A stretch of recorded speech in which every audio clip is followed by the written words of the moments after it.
Thank you very much.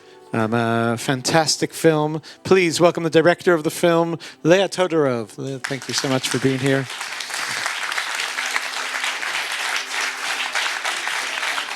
And the executive director of the American Montessori Society. How far we've come. Please welcome Munir Shivji. Thank you so much for moderating this conversation. One more round of applause for Léa. What a fabulous, fabulous film.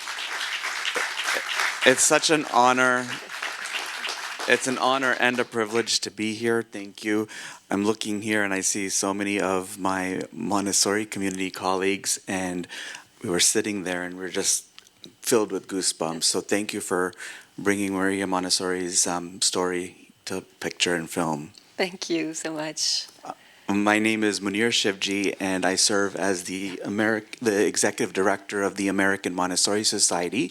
We are an international Montessori organization that really does the service for education, for Montessori education. And so being asked to be here to meet you as well as watch this film is very special. And watching this for the first time really gave me just joy, and I'm hoping that we can bring this movie to more audience members in this country. And so knowing that you brought this movie to life using Montessori's, who she is as a woman, the philosophy that she did, what inspired you to bring her story to life on screen? Okay, yeah, thanks, and thank you for inviting me here to show the film. It's really an honor to be at this festival attending and to be able to present the film to some folks here in the States and also to my family, which is really very moving to me that 4 family members are tonight in the audience, or today. It's not the night yet. So I started, like the first time I kind of encountered Maria Montessori was working on a documentary film, which was about like new education between the 2 world wars. And at that time, she was already super famous in Europe. So, and actually in the States as well. She had traveled in 1911. And so it was, that's how it kind of all started with this documentary.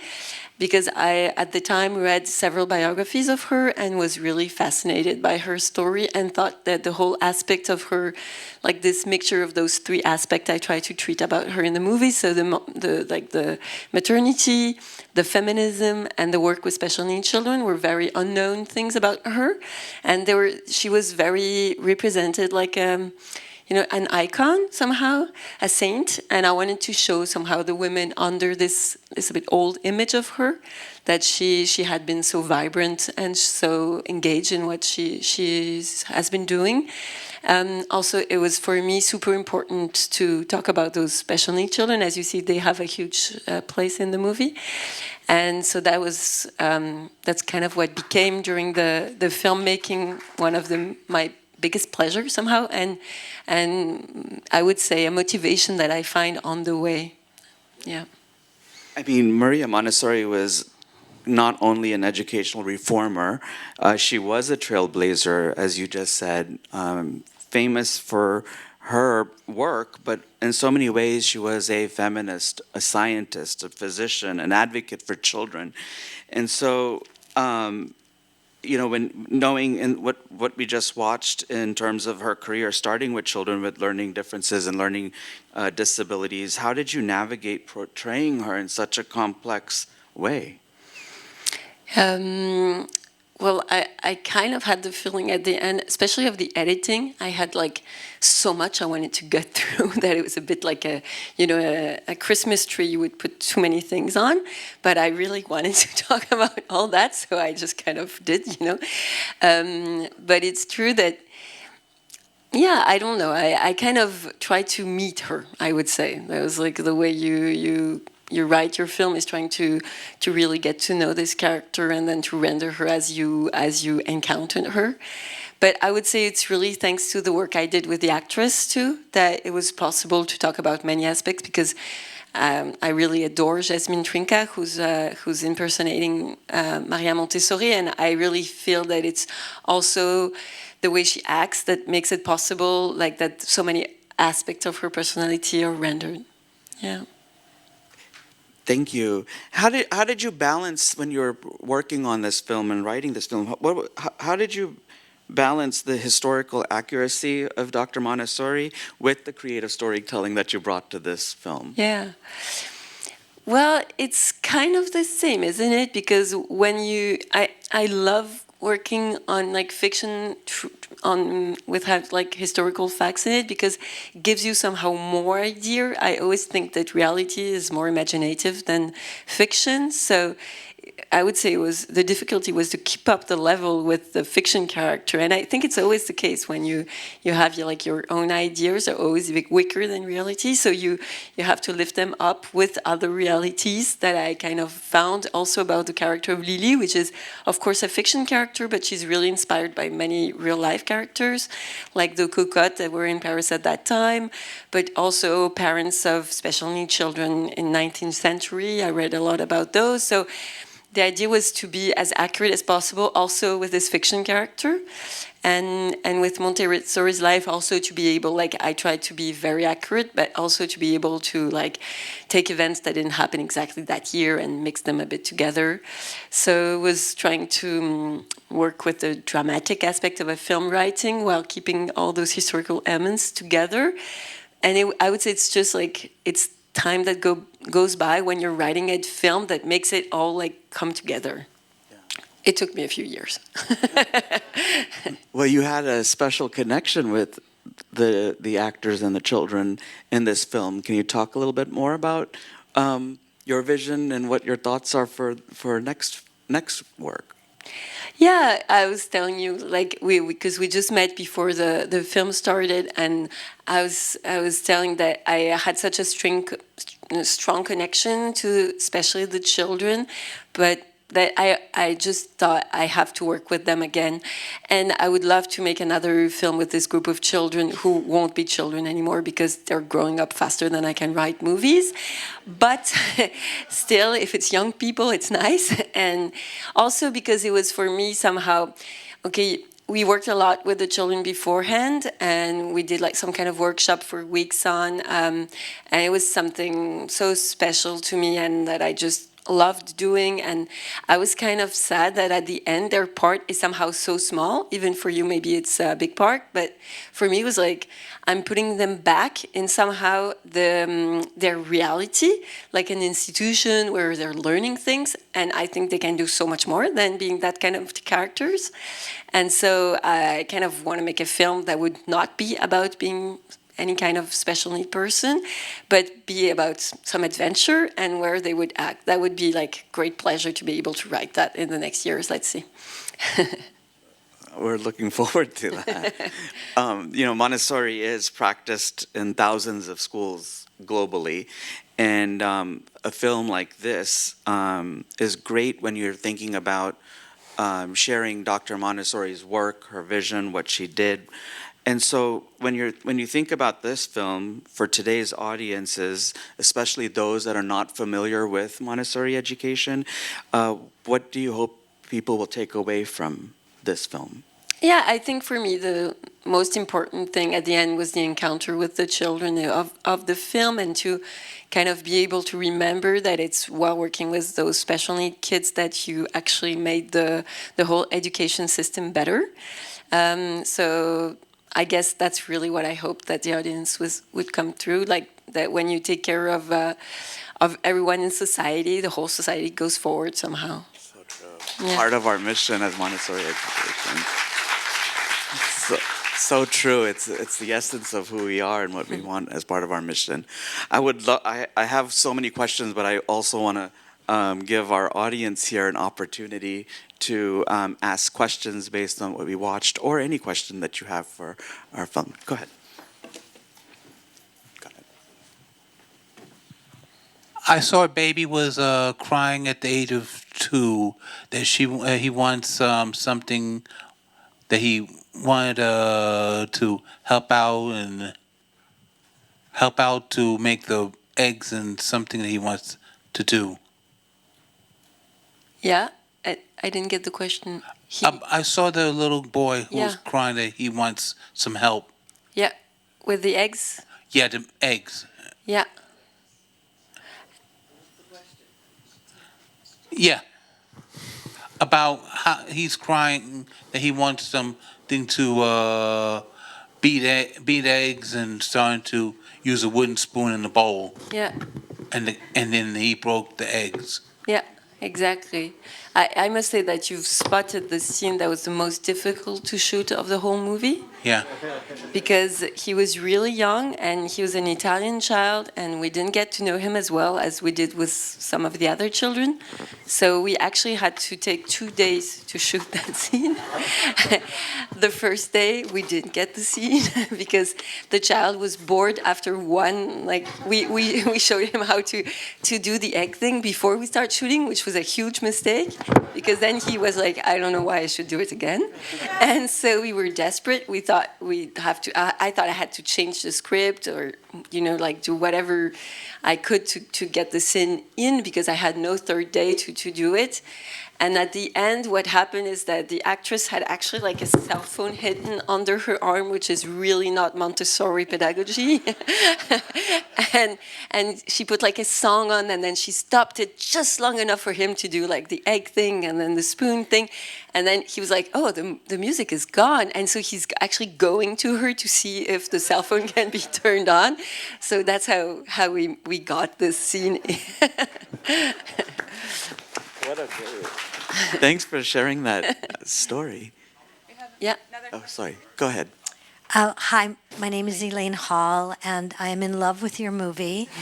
I work in the field of neurodivergent and disability. I do theater and film Wow. with children and teens and adults, and also work in TV and film with kids. And I applaud the respect, integrity, the ability to show what's possible with love and direction. And I'm really curious because I do workshop in music and with so many questions. One, how powerful it was for Maria Montessori to own her method without having to list who came before, which I know I have problems with, and I thought that was so brilliant that you showed that. And also the way that music impacts. I'm wondering how, and the concept of theosophy, because I know that's part of Montessori, how that fed in, and then what the workshops were like. So many questions. I want to work with you. Thank you so much for your feedback. Well, yeah, the workshops it was like I had written the script and not really thought through how it's going to work with the children. And I was so lucky as to get in some kind of a program residency where I had like the 2 days of shooting of something that would be around the film. And it was for me like the occasion to say, okay, now I have to start working with the children because they're going to be so important. But I think I was very intimidated by this idea. So you just have to jump. And I found a choreographer who's actually playing in the film and a musician who's not playing in the film, but with whom we worked on the first workshops I ever did with children.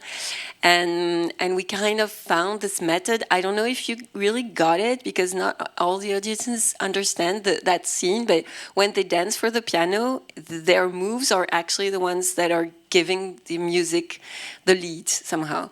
And we started working like that, I don't know, a bit like randomly. I don't know how really the idea arrived, but that when the kids were moving, we were working with a cello at that time.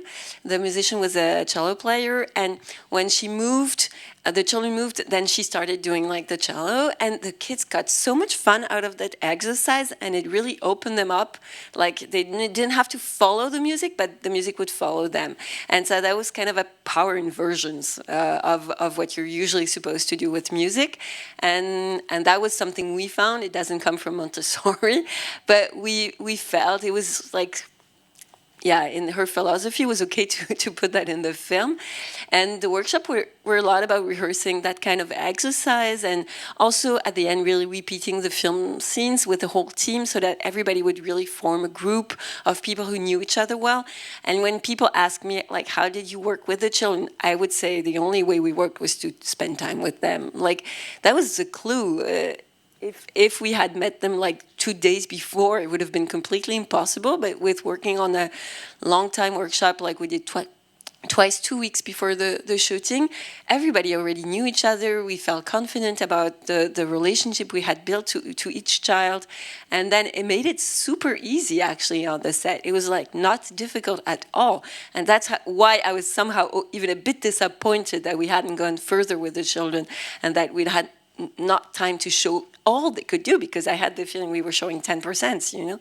So at the end, it was obvious that they have a strong impact on the audience. Sorry, but for me it was like, yeah, but wait and see, they can do so much more. That was one, and what were the other questions? Because I know that identifying of a woman being able to say that to own. Oh, thank you. Of a woman being able to own. I mean, it's 2025, and I still have difficulties. I'm talking now, but I can be very shy about my own work. And I thought that was so brilliant that you brought that out. Yeah, I had an interview in a newspaper recently, like about something else I wrote, and I was talking about my daughter in this interview, and I was saying I did this and I did that for her, and we worked together to do this and this with her, and the comments underneath were all like, "Where's the dad?" And I was super shocked because I didn't want to forget the dad. I was just talking about me, and I think it's okay, you know, and so it's still not completely possible to assume that you're doing things without mentioning the men next to you. And I think on the other side, it's not true at all. So I think it was important for Montessori to be able to say I. And I really wanted to tell about that because I think Montessori is someone who built a lot of storytelling around her own life. And I don't think it's a flaw to do that. I think it would be it would be an obvious quality because at that time of invention, at the beginning of the 20th century, everybody was saying, I did it, I invented that. And it wasn't always completely true. Sometimes it was a collaboration between people or, a competition to be the first one. And the second one would be the first one to say, I did it. And so I wanted to show that she also contributed on this whole storytelling. But it's something that I actually value in her inheritance. Thank you. Let's do a question here. Yes.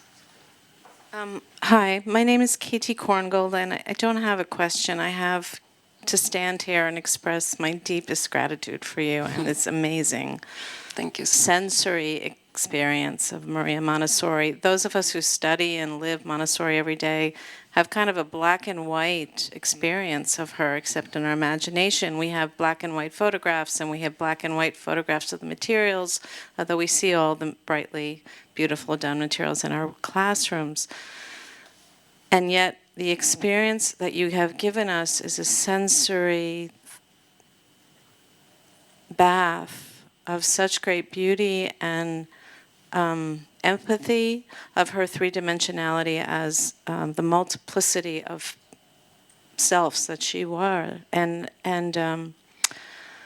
it was so moving for me to see the disorder of the floor, the dirt floor where Mario and the two children were playing together, and then the order and simplicity of the materials that were enabling them to create themselves through her guidance. And one visual after another just streams through me. The other piece I wanted to really recognize, I do study agency in infants. That's my specialty.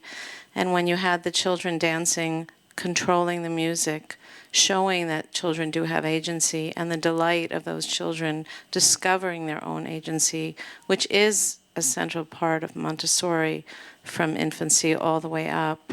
It was a beautiful metaphor for what she has done, and I again express my deep gratitude for you. Thank you. I will watch this movie again and again. Thank you. Well, thank you so much. There was one question here. Yes, please. Yes. First of all, I thank you. Wait for the microphone, please. I thank you. I agree with everything she just said. It is not only a beautiful, but it's such an important film. It should be nominated and win an Academy Award. Yes. Well, just two quick questions. You said that you kind of took Lily's character from part fiction. Was there such a person that inspired her to stand up finally and say I instead of we or him? Was there somebody that inspired her? Yeah, well, I think she was someone who was really like, she was, a lot of influential women helped her. And I found like, that, for instance, her first book, she got published because one of her friends who was like from the aristocracy told her like, now you're going to stop working, you're going to go in my house and you're going to write your book and it's going to be a huge success. And so I really found a lot of testimonies of her being supported by other women, which I found really something important to talk about, this kind of a sorority before the word kind of existed. And that's was one of my inspiration. I got also inspired by her closest friendships that she had with other women who were really a lot of help for her. But then I don't know if someone told her precisely like, hey, do it now. But I needed something from the character Lily to be, you know, going in that direction as well. And I thought it was kind of funny to show how that type of women had actually like agency to understand like how the world works and how you can use actually men and language to become of more power. And then quickly, as an actor, it looked like the children that you had, were any of them actors? Were they not one? No. Even Tina, because you got close-ups of her and reactions from that were like so perfect and so, especially with the piano when she was so into the music, and I was surprised they didn't take the music further for her. Yeah, it stops a bit quickly, I agree. Well, no, she was an actor or an actress, Tina Raphael. She really, we really worked a lot with her beforehand on mostly like on trying to see the screenplay as more a succession of physical attitude more than a psychological way of seeing the character, so that we kind of developed a language between the team and Raphael, so that she would know kind of the state we were looking for, more like on, like on the physical aspect of working for movies. So I think we had really a great time, but also I have to say I think she's just gifted, because I saw her the first day of the workshop we did. I hadn't chosen her for Tina's part. I really thought, okay, let's see how it goes with this workshop. I had several girls who could have been Tina, and I had no idea it was going to be her. And just on the first day, we worked on this music exercise, and I looked at her and I was like almost crying from what just came out of her. So I think she's just super gifted, and that we just kind of worked with her talent. And you as a director. Oh, well, thank you. All right. Thank you. Thank you so much. I lost count how many times I was in tears throughout the movie. Honestly, I was very, very moved. I'm Daniel Rinaldi with Shiny Gems, and we're doing media literacy and media education in schools. And one thing we're trying to teach children, particularly in middle school, is not just how to protect themselves from media, but also how to create. And so one of the things I would be very curious to hear from you is the process of the pitching, essentially, this idea and getting support for it, both the hurdles and also the successes, because that's maybe sometimes one of the very hidden aspects of media creation and this particular filmmaking. So I would love to hear some words on that. Sure. Well, I don't know exactly how it works here. In France, it's a lot with like a collaboration with the producer to get the funding. What I know is that I had quite a good support, I would say, from the movie industry to make the film as a first film. And one of the advantage was that it was on in two countries, so we were like able to find money both in Italy and in France. But what was complicated, like for I would say like a broader audience, so like the national TV, was that she left her child at the end of the film, and they kind of like disliked that. And I'd say, of course, there were like a bit of reluctance from their distributor about the special needs children, and that was really silly because like 6 months later, a film came out in France called, I don't know, it probably came out here, it's going to come out, called Un petit truc en plus, which means like something more, like something special more, and it was like 10 million viewers, and it was about also people with special needs. So I thought, okay, they just didn't understand the country was ready for that, you know, it was a bit stupid. But apart from that, I would say we really had from like the public funding, more or less everybody followed us. Yeah. Thank you so much. Unfortunately, we are out of time. I want to ask one more question. How can people? What's the distribution plans for the film? How can more people want to see this film and they want to tell their friends how to get this film? Yeah, I have no idea. I know what's because the film came out in many territories, so about 30. But not in the States. We don't have like a distributor yet, or I think we won't, because it's really a tough market here, and so not many foreign movies come out. So I think you have to wait for like a platform distribution, and I guess it will happen in the next years, but I have no idea when. But what I can say is that if there's people like willing to show the movie to their community or whatever, that's possible. And that we were talking about before, like it's the international sale company, it was called Indie Sales. They have the right for the territories that are not sold yet, so here.